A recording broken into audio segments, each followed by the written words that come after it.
Hello and welcome to FinTech Talk. I'm your host, Charles Alton-Jones. Today we're looking at the new era in commercial onboarding. Now, commercial onboarding is one of those areas that doesn't get a lot of love and attention. It's an essential part of the customer experience, but it's an area that, because of maybe a little neglect, gets the customer relationship off to a rocky start. There are delays, there are expenses and annoyances for new clients. So what is the very best way of onboarding your commercial clients? Well, here at FinTech Talk, our approach is always to get the world's leading experts on any given subject to, over the next half an hour and 40 minutes, to give you insights into how you can upgrade your own organization. That's what we've done today. So let me introduce you to our expert panel. I'd like to welcome Tom Byrne. He is a regular on FinTech Talk. Tom is Head of Product and Innovation EMEA at nCino. nCino is a provider of cloud-based FinTech products for the banking world. It has more than 1,850 clients and is renowned for taking a really cutting-edge approach to FinTech. Tom, great to have you with us today. Great to be here, Charles. Excited for the discussion. Good, yeah, it's a good subject. We have Andrew Yates, who has the great title of Founder in Residence at Full Circle, an nCino company. Full Circle is a RegTech platform which brings FinTech ideas and concepts to the onboarding experience, amongst other things. So, yeah, Andrew, if you turn your camera and mic on, great to see you.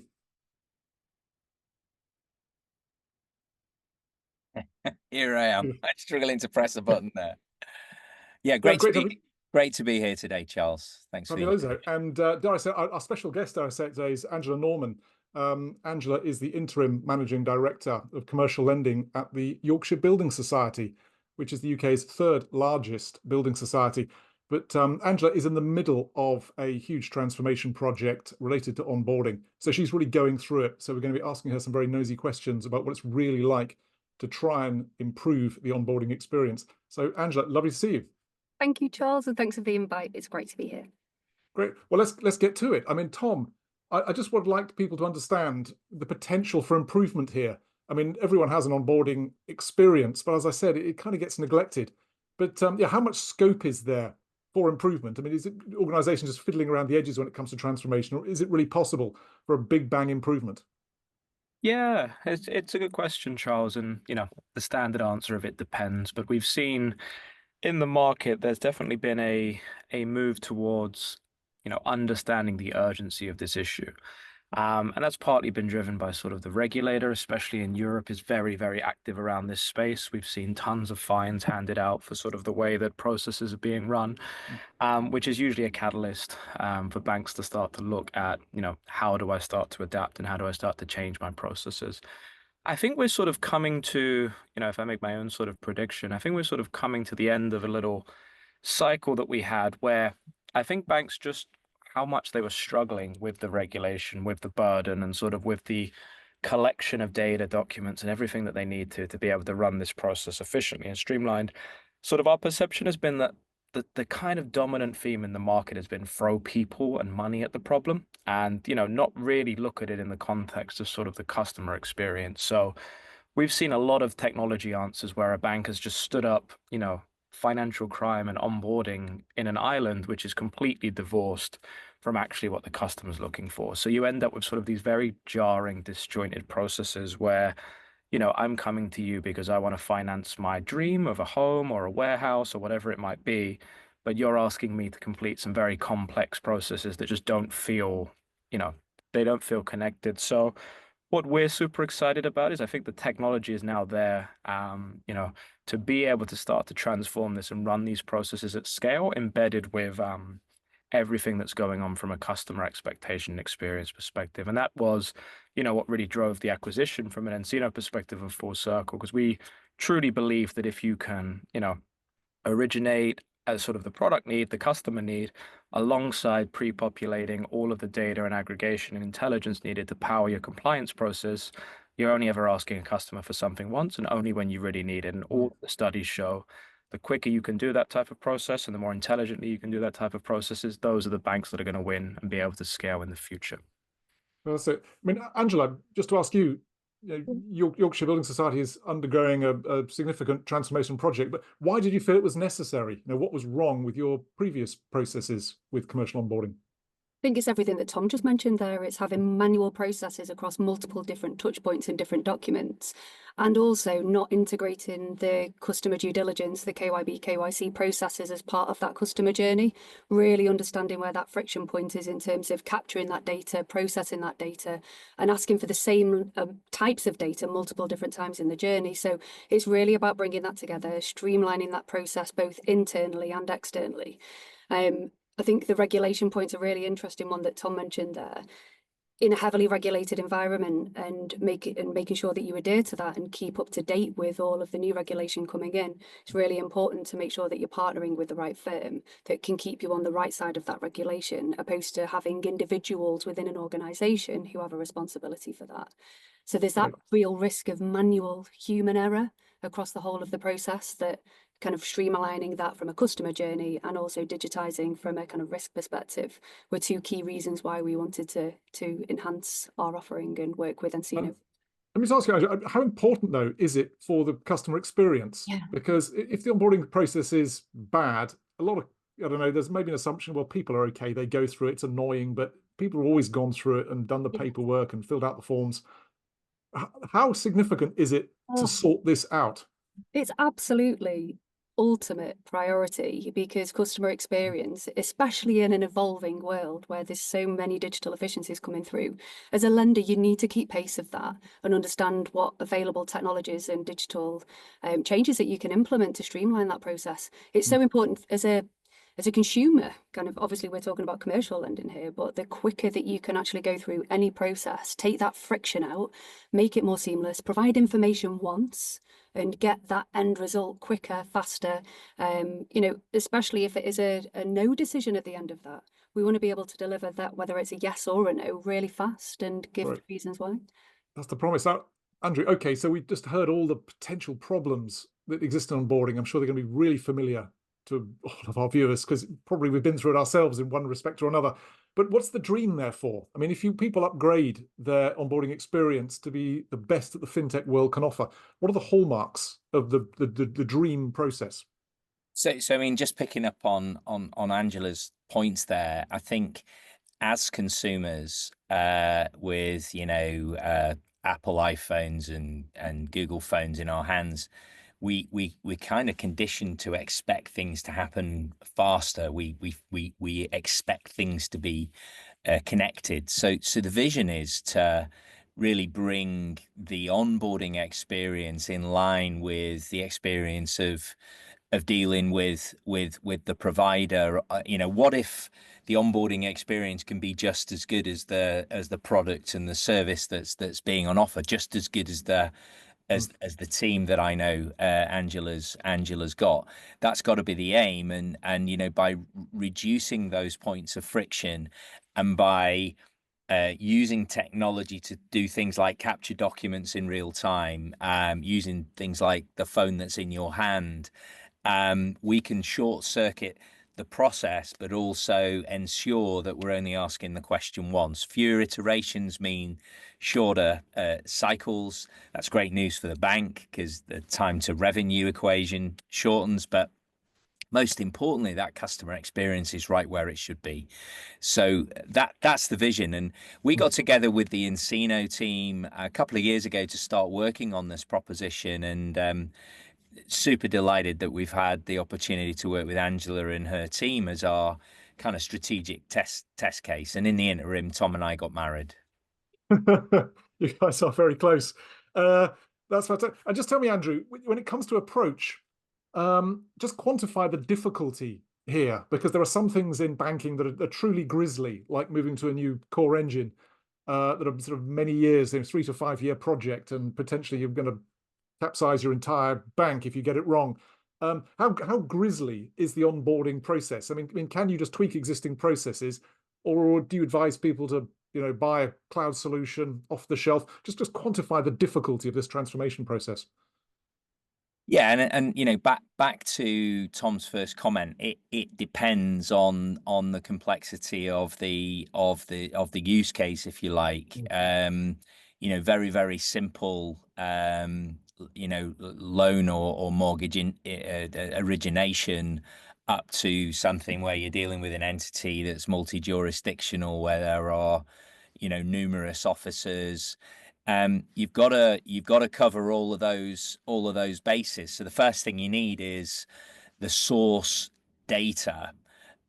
Needs to be something that's available, such that when you're going to the customer and you're asking for the submission, you have a source of data to compare that to. Even better, you can go to a verified, validated source of information, so that you don't have to ask the customer at all. Imagine an onboarding process where you type the first three letters of your company name, up pops a little window to say, is this your company? You say yes, and then it automatically populates all of the fields and forms, initiates the checks. That's what we're talking about. That's what we're going to be hopefully delivering in partnership with Angela and the team at Yorkshire Building Society. And Angela, just take us through your experience, therefore. I mean, just be honest as you like and as brutal as you like. How difficult is this process, and how is it sort of intermingled with all sorts of other parts of your customer experience transformation? What's it really been like from the inside going through this upgrade? Yeah, I think it's like any transformation project. It's just making sure that you've got the right prioritization, the right resource dedicated to make sure that it's all the way through, and then through to embedding it post go live as well. So we're really geared up for that and have made sure that we've got the right people in the right place to implement. It's critical.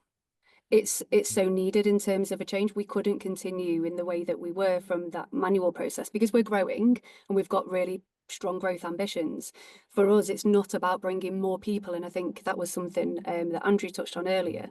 Instead of bringing more humans to work on this, compiling documents and information from different places, it's utilizing all of that available data in this streamlined process so that the people can spend the time focused on the real customer need and spending time with them. So for us, this isn't about optimizing and process efficiency at the expense of the human touch. It's to enable the human touch, and that's a very different shift. So we're not planning on not investing in more people, but it's about that efficiency that generates, so that we're focusing on the right activities with the customer rather than spending less time because we're sifting through lots of documents. So we recognise the benefits of putting the time and effort into that process, the transformation project process.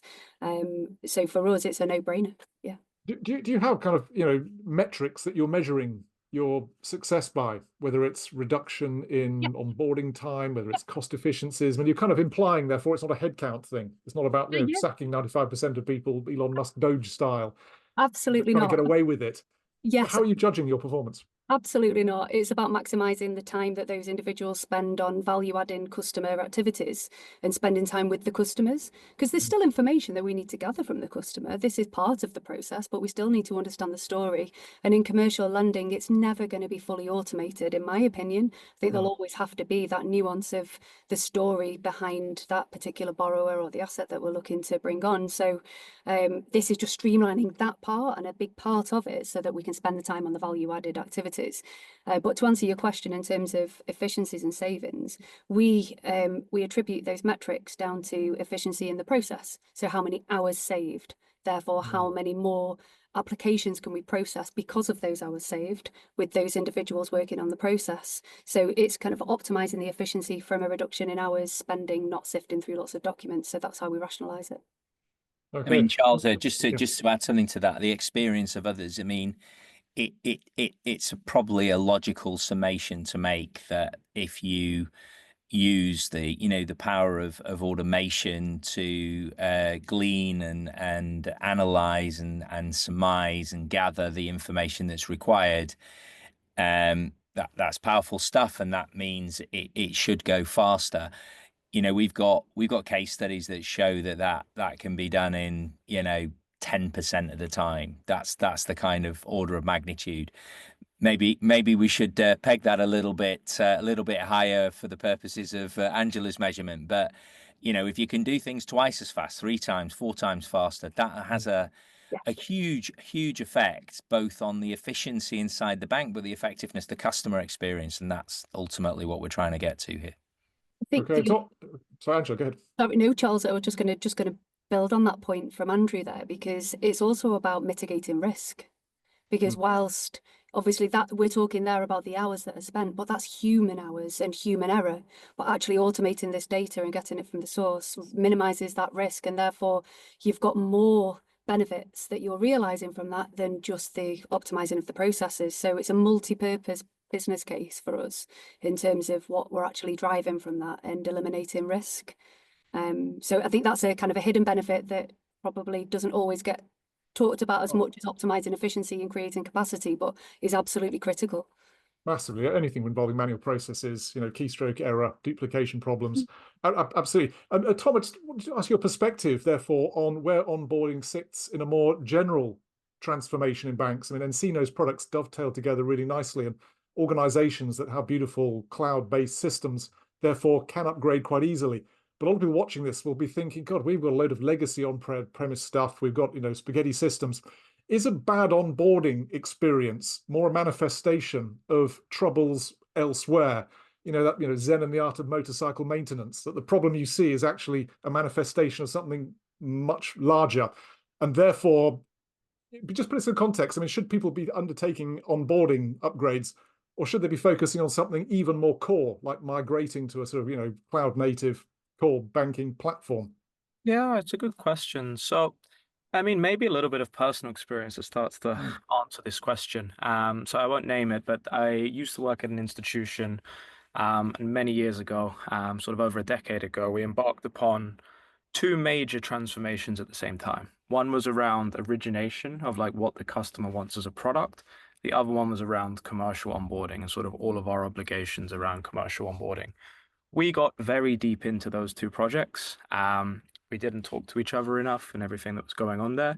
I won't name the amount of money that was spent, but we fundamentally found that like we had created process-centric technology that made it very, very difficult to then come back to what is the customer experience expecting.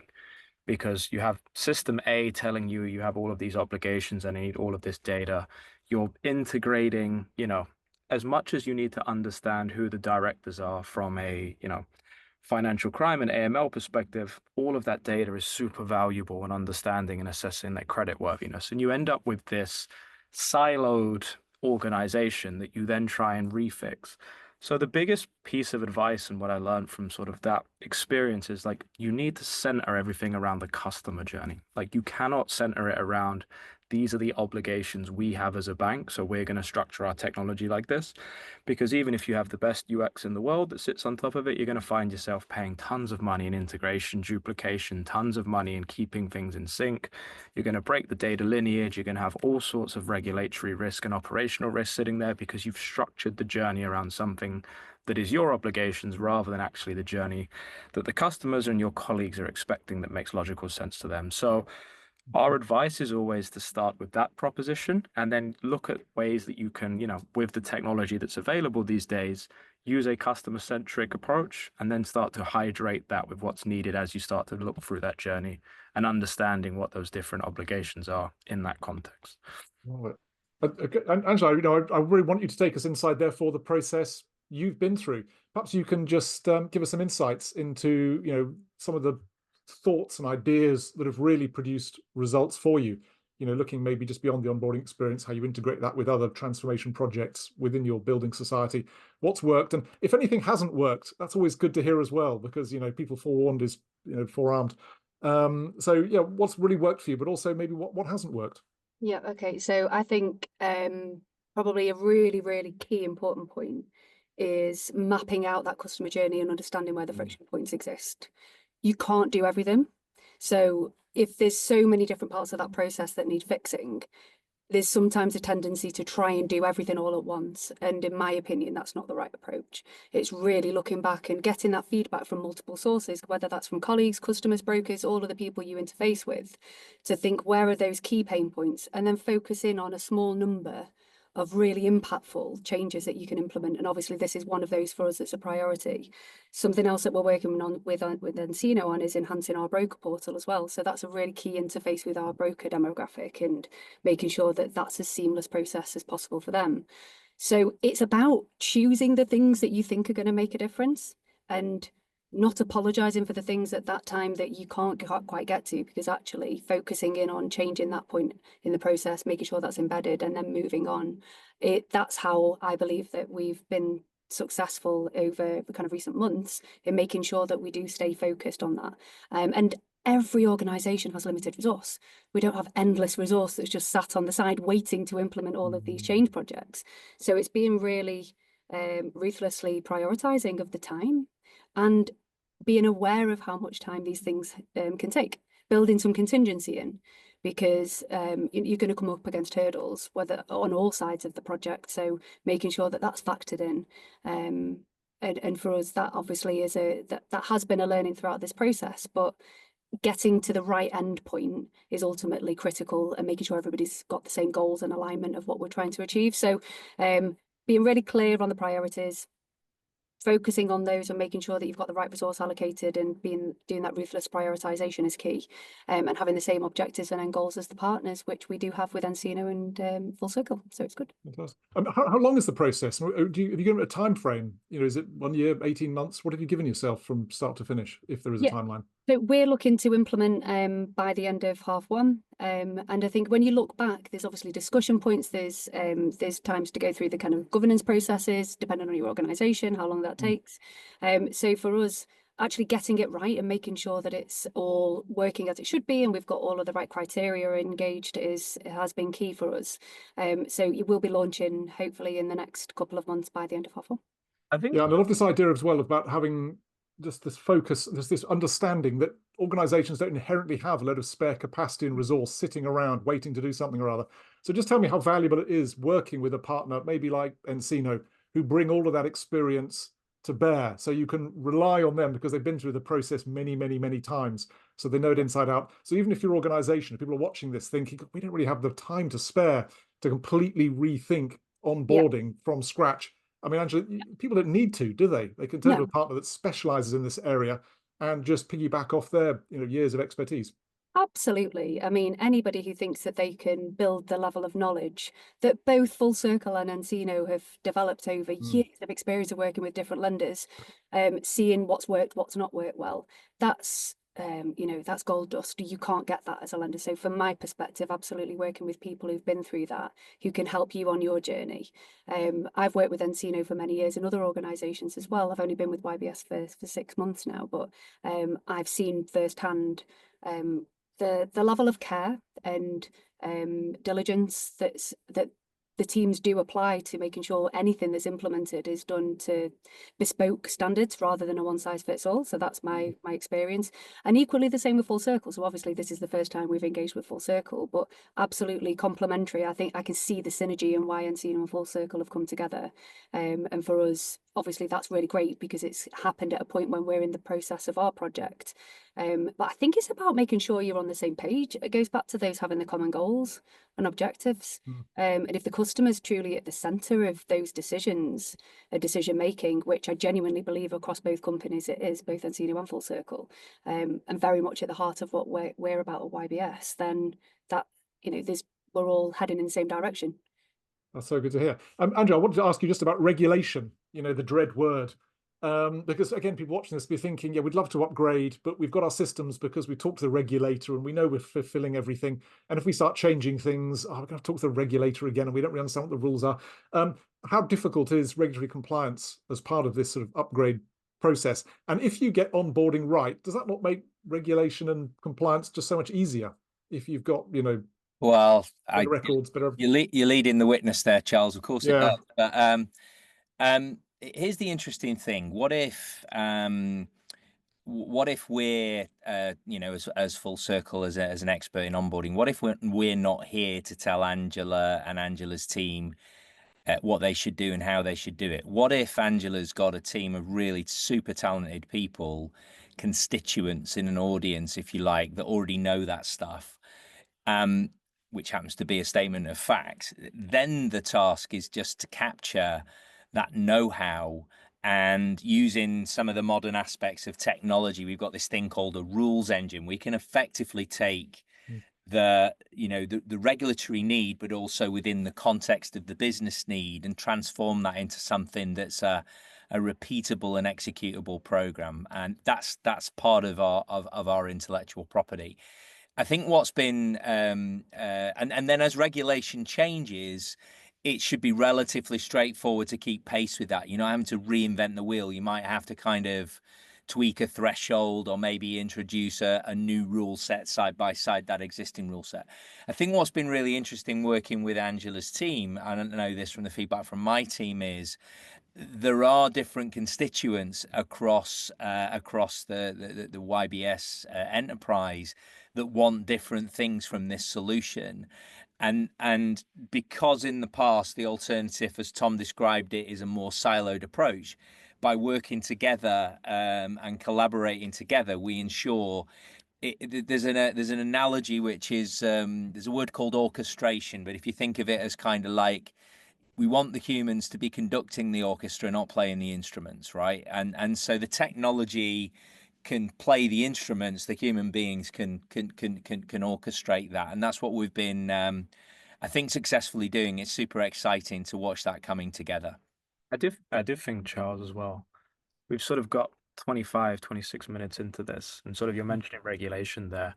One thing that is so often lost in the onboarding, and even using that term itself is quite misleading, is there is so much obligations on the bank from day two. It's almost like getting stuff in and like understanding who the customer is at the point you give them the product is maybe the easy part.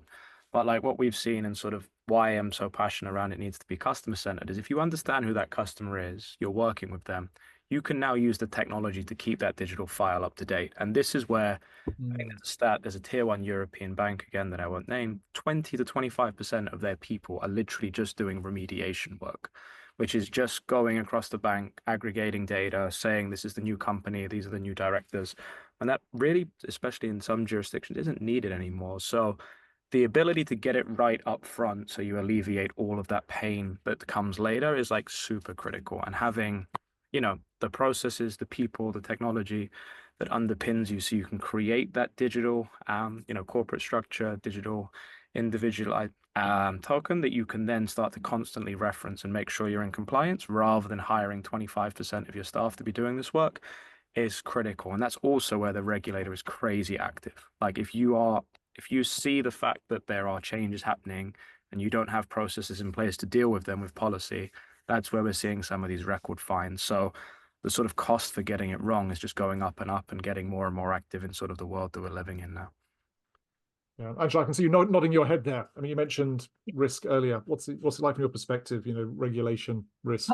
I'm spot on. And we have focused a lot on the upfront kind of getting it right first time when a customer's onboarded, but that in-life monitoring is absolutely critical.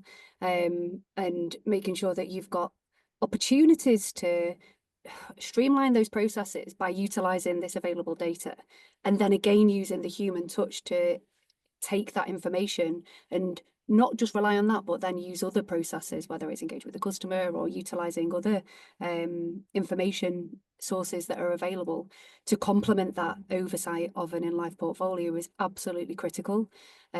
So for us, that is both ends. And it's the same benefits. It's the rationalization of those processes to spend more time on the value add for the customer, both from a risk and opportunity perspective with that customer as well. So it's making sure that we protect the book for this building society and the members, but also for the customers themselves. If we spot signs early on, we can intervene and get in there early without it becoming a risk that's uncrystallized after the effect.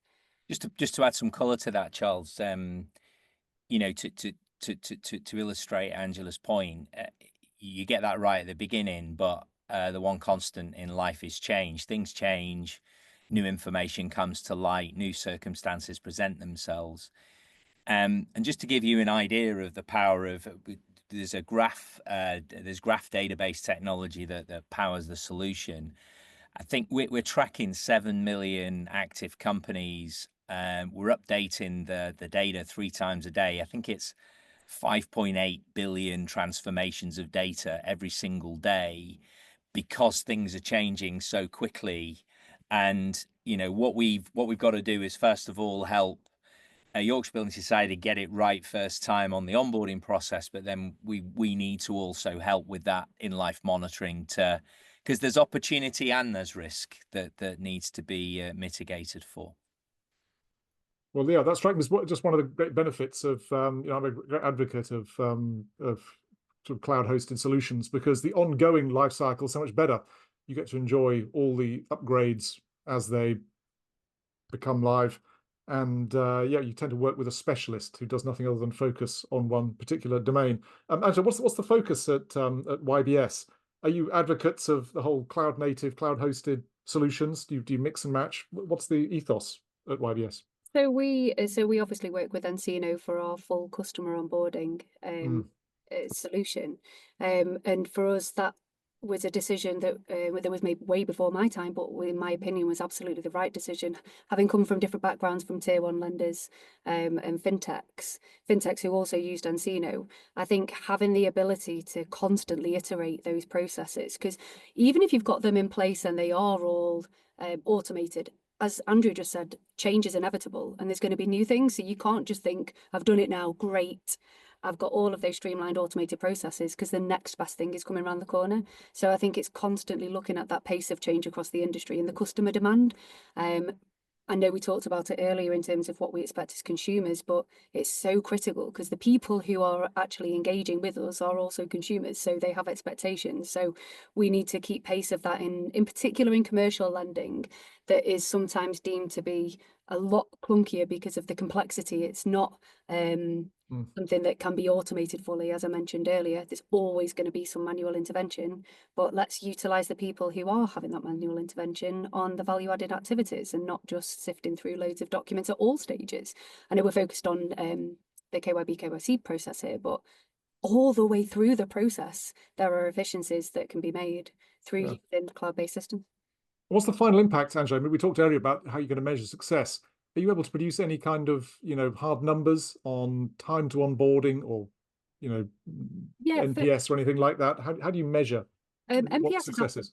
NPS is absolutely critical for us, and this is one part of that journey.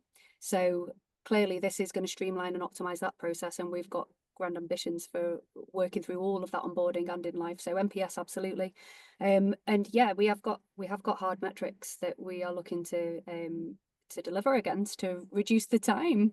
That's the key. Reduce the time both from an internal and an external perspective, because that's efficiency. And then again, that frees up the time. I know I keep saying it, but it's just to spend the time with the customer on the things that we should be doing, which is talking to them and adding the value. Okay, and we've been going for 33 minutes now. I think we've covered the ground brilliantly. Just like some final bits of advice for anyone thinking of going through this process and thinking, God, yeah, we really need to modernize, but gulp, it's a big and difficult process. Tom, what advice do you have for people who are thinking, yep, I'm convinced commercial onboarding is the new top of our priority, nearest the top maybe? What can you pass on to them?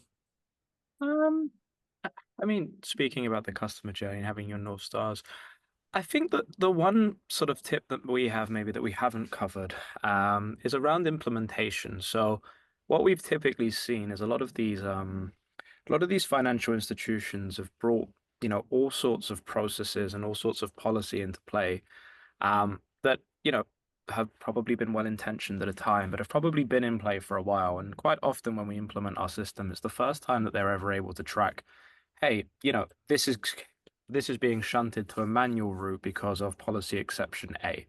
And just really starting to look at your policy and starting to get maniacal on, hey, every time that policy exception is being hit, we're just overriding it versus, we could have just automated this if we looked at our policies. So there's the transformation, and the technology will do this, but the transformation is only be as good as and flexible as your policy is. So making sure that you're, keeping the bank safe, of course, that's number one, but being flexible enough to look at your policy and understanding where the bottlenecks are, and then starting to challenge internally of is this really needed? Is this really a regulatory issue? We hear that all the time, that something's a regulatory issue, and it's quite typically not. It's quite typically a bank policy interpretation of it that creates bottlenecks. And you'd be surprised how, a small line in a PDF document 4 or 5 years ago can create huge amounts of work for people over the last few years. So just really getting a handle on grip on that would be sort of the big advice we'd have going into any of these transformations. Okay, yeah. So same for you, Andrew. And also, Andrew, I'd just like to append a second question for you. Is that if people are thinking of overhauling their creaking and groaning commercial onboarding structures, how can they make use of an organization such as yours? I mean, you know, you guys want to sell products to people. Can they just give your experts a ring and have a chat, get one of your guys in, and just fresh out what exactly is involved without Yeah, committing? I mean, absolutely. And we call that discovery, and it's a kind of two-way thing. And one of the most powerful things out of a discovery exercise is you can do a very simple as is versus to be. So here's how we do it today. Here's how we could potentially do it with the power of automation. What does that gap look like? How do we quantify and measure that gap as a business benefit?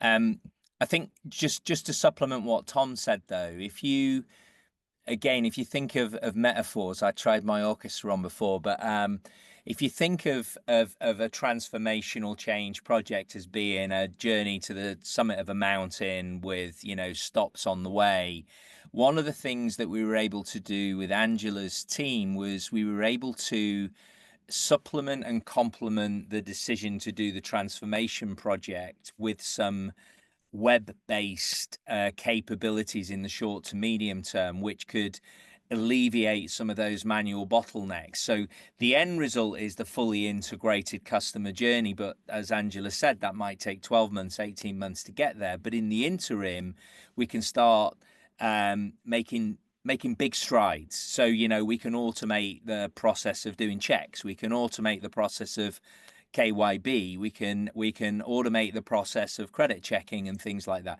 That's all available today in a suite of technology that you can access just through a web browser without necessarily needing to integrate with anything from day one. So there are things you can do in the short to medium term. I've seen some of the questions come through. You know, what steps can we take? And you know, that is a great way. And that's exactly what we've done with Yorkshire Building Society. The fact that Encino bought the Full Circle company halfway through that process is just a coincidence. But we were always on that track as two companies working together on behalf of YBS anyway. Superb. And Angela, just a rallying call from you. How is improved onboarding, working with Encino, going to improve your organization? We've also got a question from Ryan Levine watching, who asks about the potential revenue opportunities. Is it just about making customers feel a bit happier, or does this open the door to a better relationship and therefore better revenue opportunities in the long term with clients? What are the payoffs? Oh, I think there's so much lost opportunity from a revenue perspective if you don't get the onboarding journey right, because that's where you build your trust and your confidence with your customers and your brokers. So if they don't have trust in your ability to deliver, then they're not going to come back, are they? So I think making sure that you deliver on your promises, all of the cliches. I need to think of some more grand metaphors like Andrew to come up with this, but you know, it is genuinely about thinking from the customer's perspective. Is this part of the journey where we would like it to be? What's the feedback we're getting? And actually, if we're really seeing some common themes and threads coming together, which we have done on our KYB and KYC processes, is making sure that we listen to that and adapt to that, because otherwise we'll lose customers and we'll lose brokers. So it's really important to us that we continue to optimize. But working with a partner like Encino, I know we're on the call with them now, but genuinely, there's so much more that we will be doing with Encino that we already don't do today, that we know that will enhance that process, because it's ever evolving and ever changing. And the same, like Andrew said, there will be in the KYB, KYC space. So it's really exciting for us because we know how much lost revenue we already have right now. And we want to make sure that we're maximising that opportunity for the broker customer so that they don't take that elsewhere and they keep it with us because they trust us. They know that we can deliver on our promises because of that slickness in the process, because we have the confidence in the process and it's not all relying on manual people. That's a great summary. Okay, guys, thank you so much for your insights on this. You know, we began by saying that onboarding tends to get maybe a little overlooked, but I think we've shown just how important it is and the way it can really transform an organization. It can improve relationship with customers, opens the door for revenue opportunities, improves compliance, improves relationship with regulators. So it really does deserve attention. So Tom and Andrew from Encino, thank you so much for your time. And Angela, thank you so much for being with us and being so honest and candid about the wonderful experience you've had in transforming your processes, in particular onboarding. Your expertise is just so hugely valued. So from myself and the team here at FinTech Talk, thank you for joining us. Thank you. Thank you.